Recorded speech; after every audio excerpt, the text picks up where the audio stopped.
They sold Hannah Vale's 3 children before breakfast. By supper, she was back at the ironing board, smoothing a white collar so perfectly no one noticed the decision hardening inside her. 21 years later, the family that took her children was dying room by room, and the answer had been resting against their skin the entire time. Why did sickness keep returning to one bloodline, while everyone else at Briarfield seemed to recover? Why did the quietest room on the estate stay locked after dark? And why, on the very day her children were taken, did Hannah return to the ironing board, instead of collapsing where everyone could see her? Summer of 1860, the baskets from the big house felt different in Hannah's hands. Gideon Marlowe's shirts had gone light, almost hollow, as if the man inside them were already beginning to leave. Clara Marlowe's nightgowns came back damp, with a sour, medicinal sweat. Even the pillowcases from the front bedrooms carried the smell of fever, laudanum, and something faintly metallic underneath.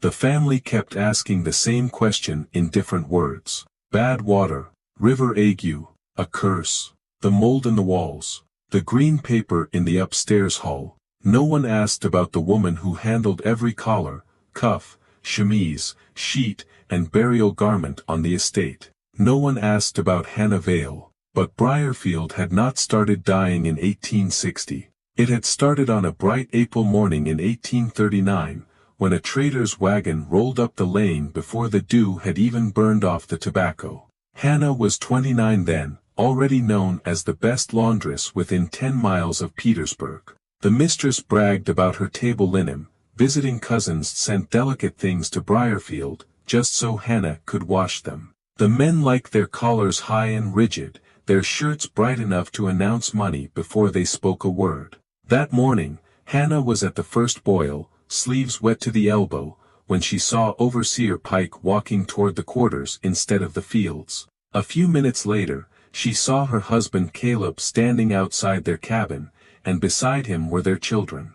Isaiah, 10 years old, with his father's careful eyes. Ben, 7, still narrow in the shoulders, always moving as if he had a song trapped somewhere inside him. Mercy, 5, clutching a rag doll missing one button eye. Hannah knew before anyone told her.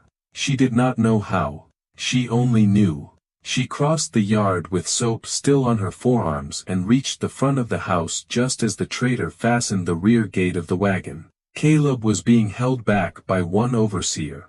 The children were already inside. Hannah asked the only questions a mother can ask when the world has already decided not to answer. Where are they going? Can they stay together? What did we do?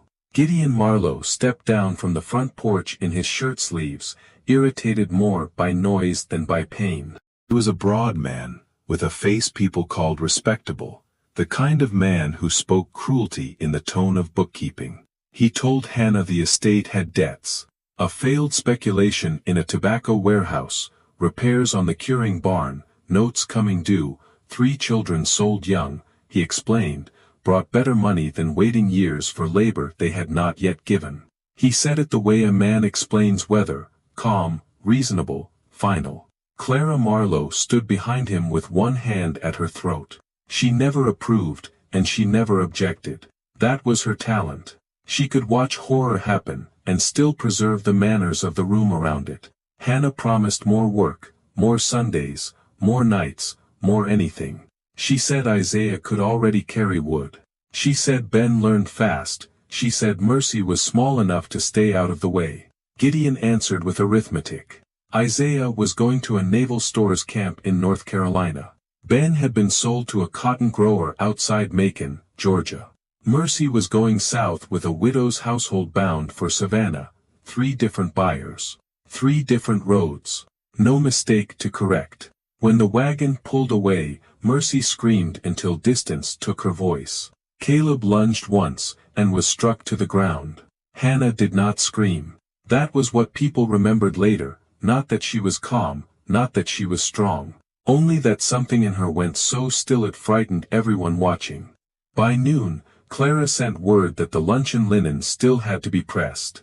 Guests were expected the next day. Briarfield could not stop because one enslaved family had been broken apart. Briarfield never stopped for that. So Hannah went back to the wash house. She fed more wood into the stove. She wrung out the Marlowe's shirts. She laid Gideon Marlowe's best collar on the board, and ran a hot iron over the cloth until it stood clean, white, and sharp enough to cut the air. Some grief explodes. Hers learned discipline.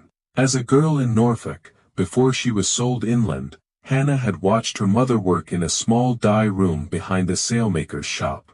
She had learned that color was never innocent. The brightest greens came from compounds people should not breathe. The richest blacks needed acids that burned the skin. Beauty, her mother used to say, always demanded to be handled carefully, because it rarely told the truth about what it was made of. Hannah remembered that lesson while steam rose around her. A week later, Clara ordered the upstairs hall redecorated with imported French wallpaper, pale cream vines on a deep shimmering green. The scraps were tossed behind the house.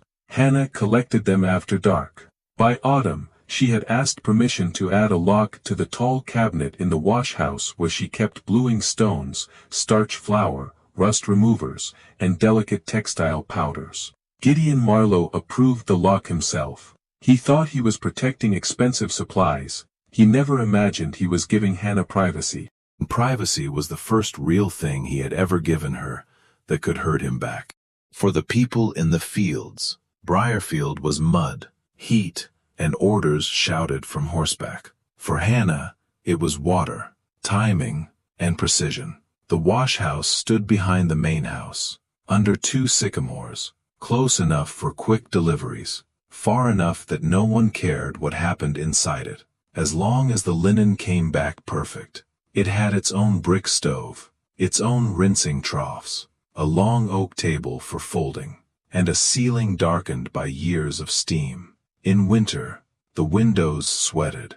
In summer, the air felt heavy enough to swallow. Inside that room, Hannah was trusted in the way enslavers only ever trusted a useful person they believed they understood. No overseer supervised her temperature. No mistress checked each measurement. No one stood over her shoulder. When she mixed rice starch, lye soap, bluing water, or the fine finishing rinse that made Briarfield's table linen look almost silver in candlelight, that trust was her weapon. At first, she did nothing reckless. Grief had made her patient, not wild. She started by studying the green scraps Clara had thrown away. She soaked them in vinegar, heated them, skimmed residue from the surface, dried the residue in shallow dishes near the stove after everyone slept. The dust left behind was faint, bitter, and nearly colorless once it disappeared into starch.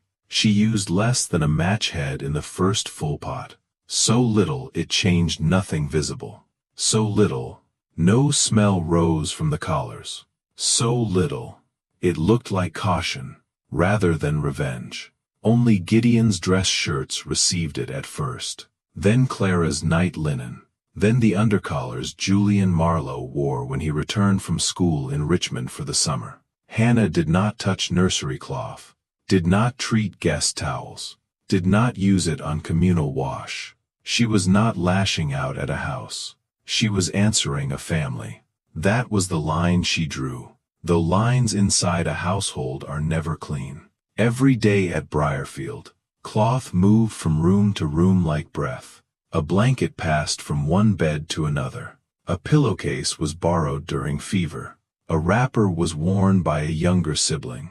A shawl was draped across the wrong shoulders when someone complained of a chill. Hannah controlled what she could. Nothing more. Weeks became months. Months became years. In 1841, Gideon Marlowe began complaining that his hands tingled after long dinners. He joked about age. Then came the stomach pain. Not the sudden violence of bad food, but a slow internal fire that made him irritable and restless. He started pacing after meals, one hand on the mantel, the other pressed flat against his abdomen. Clara developed cracked fingertips that never fully healed, then small sores along her hairline. She blamed new hair oils, then summer heat, then nerves, Women of her class were allowed every explanation except the right one. Julian, proud and arrogant even at 19, began suffering headaches when he stayed home too long. The family called it overwork from his studies.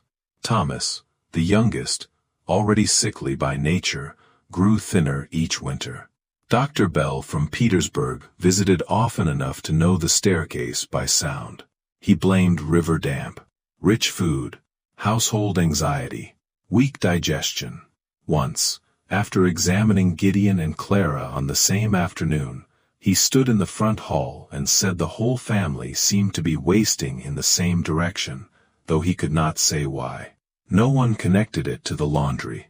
Why would they? Hannah's work had never been better. That was the most frightening part. The more death moved invisibly through the house, the more flawless the cloth became. Clara praised her ironing at breakfast. Guests ran their fingers over the napkins and asked how Briarfield kept such a crisp finish in Virginia humidity. Gideon began sending shirts with special instructions, because only Hannah could make the collars stand exactly the way he liked. Each compliment gave her more room, each room gave her more time, and time was what made the method terrifying. A knife announces itself. A gun ends the argument in a second.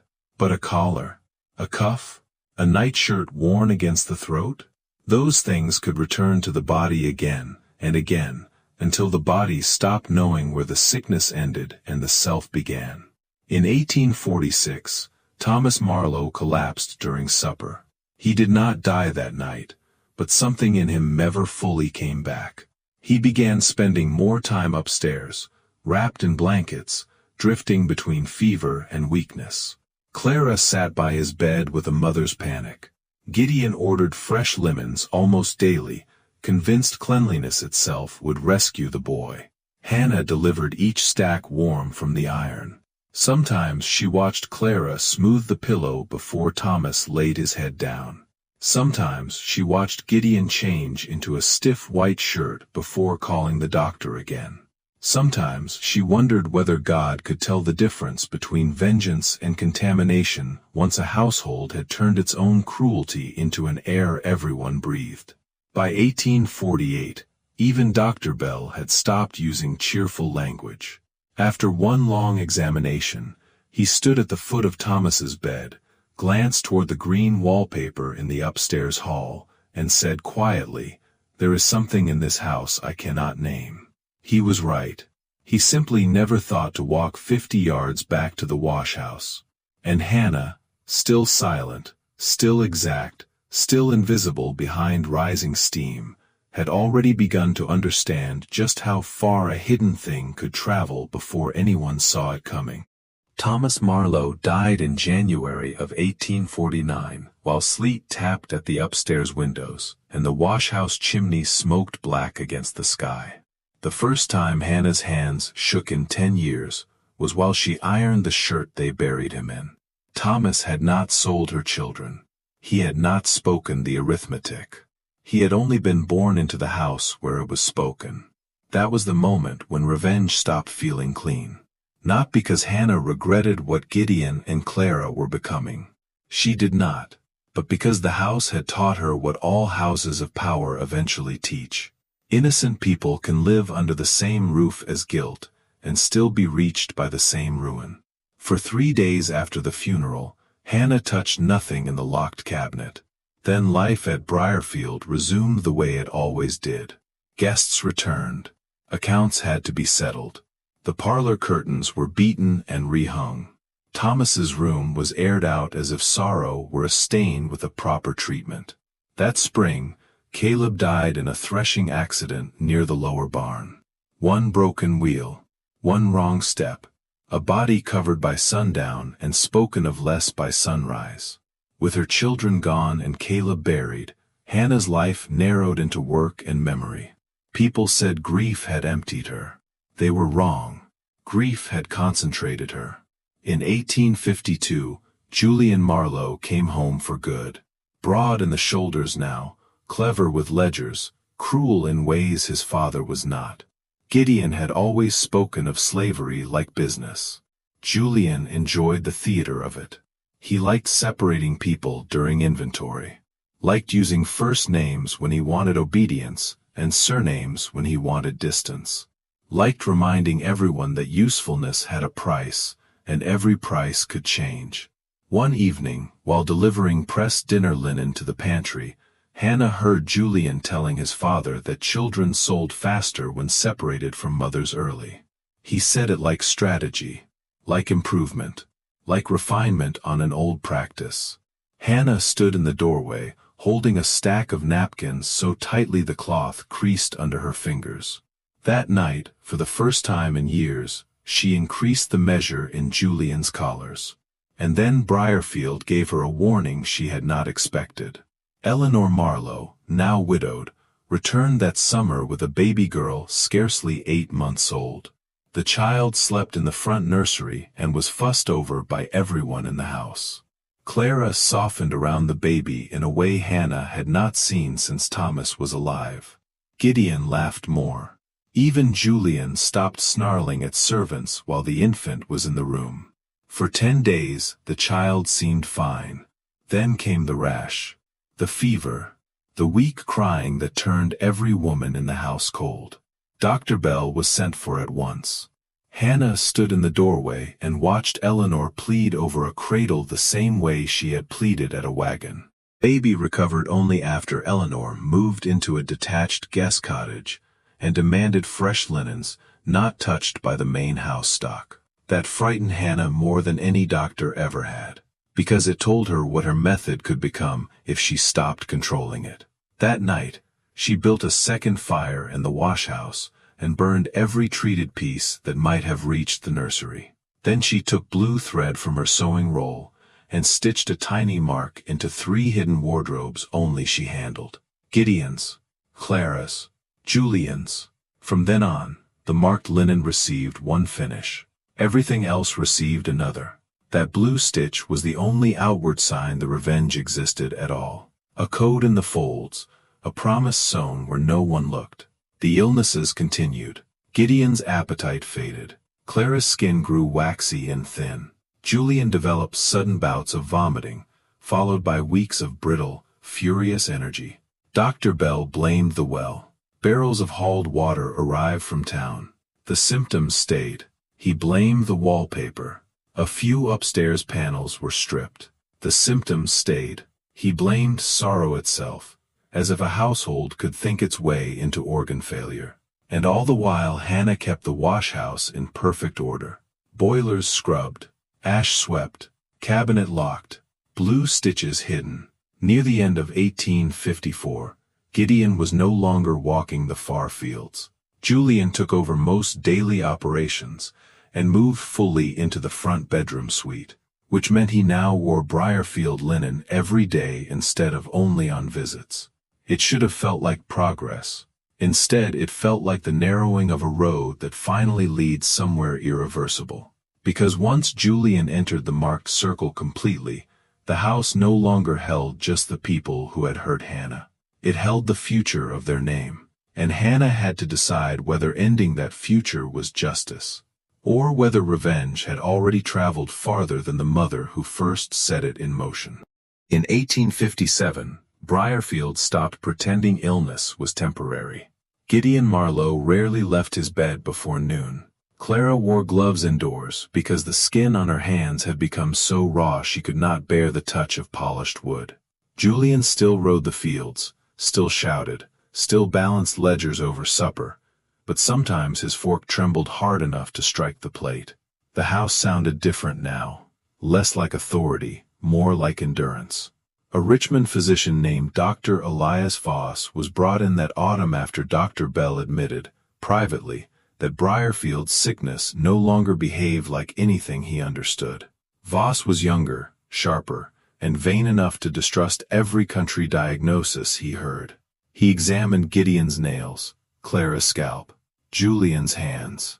Then he walked the upper hall, paused under the green wallpaper, and said the family's trouble might be coming from the walls themselves. Paris green, our cynical color, fashion with a body count. For 2 days, Briarfield became a house at war with its own decor. Paper was torn down, curtains beaten outdoors, rugs dragged into the yard, windows thrown open despite the cold. The family thought they were finally fighting the source. Hannah knew they were only naming the nearest thing their class could imagine. Still, the panic changed her work. The wallpaper supply she had stored for years was thinning. The house was watching color now. Any clumsy move would invite eyes into the washhouse. So Hannah adapted. She moved away from the obvious and back toward the intimate. Not table linen, not guest sheets, only the marked wardrobes.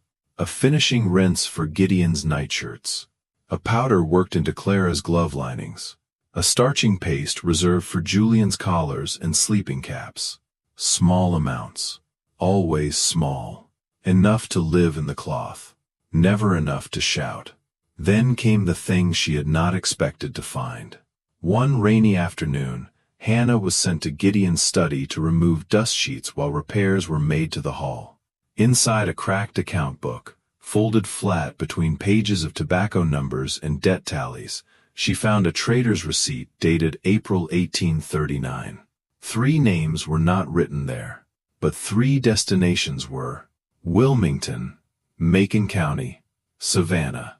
Hannah read the paper once, then again, then folded it smaller than a glove and slid it beneath the waistband of her petticoat. For 18 years she had carried only absence. Now she carried direction. That scrap of paper did not bring her children back. It did something almost more dangerous. It gave her a future beyond revenge. From that day forward, the work inside Hannah changed. Not the method, not the precision. Those remained. But the center of gravity shifted. Before, she had been moving toward an ending. Moving toward 2 things at once.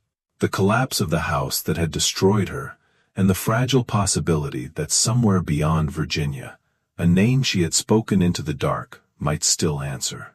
The Marlowes, meanwhile, were planning their own brutal future. Debt had tightened around Briarfield again.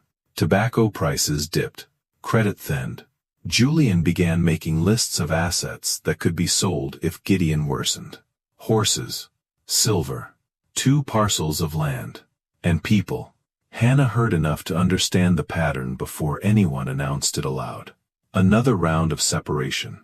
Another season of profit made from breaking whatever families remained. Clara, half-drugged on laudanum, muttered one afternoon that mothers were always the hardest to manage after sales. Julian laughed. Hannah stood beside the bed holding a basin, and realized there was nothing left in that house she needed to spare. On the first Sunday of July, Gideon asked for fresh sheets because he said the old ones made him itch. His voice had grown thin by then. The respectable man from the porch in 1839 had been worn down into a restless body that could not keep food, sleep, or dignity for long. Hannah laid the linen across his mattress herself, smoothed the corners, stepped back. He thanked her. It may have been the first time he had ever said those words to her. It meant nothing, because Hannah already knew what he did not. He would not outlive the month. And once Gideon Marlowe was gone, Briarfield would finally discover how quickly a powerful house can empty when the person who understands its secrets has been standing in steam the whole time. Gideon Marlowe died on July 19, 1860, after 3 nights of confusion, vomiting, and a weakness so complete he could no longer lift his own hand from the blanket. The official explanation was familiar: age, liver failure, a wasting illness made worse by household poisons in the wallpaper. People like explanations that keep the world intact, so Briarfield accepted one. The funeral was held 2 days later. Hannah washed the black coat, pressed the shirt, set the collar high and sharp. The same hands that had prepared Gideon's best linen for business dinners now prepared the last cloth he would ever wear. Clara followed him before summer ended. Without Gideon to organize around, she seemed to collapse inward. Her coughing worsened. The sores on her hands spread.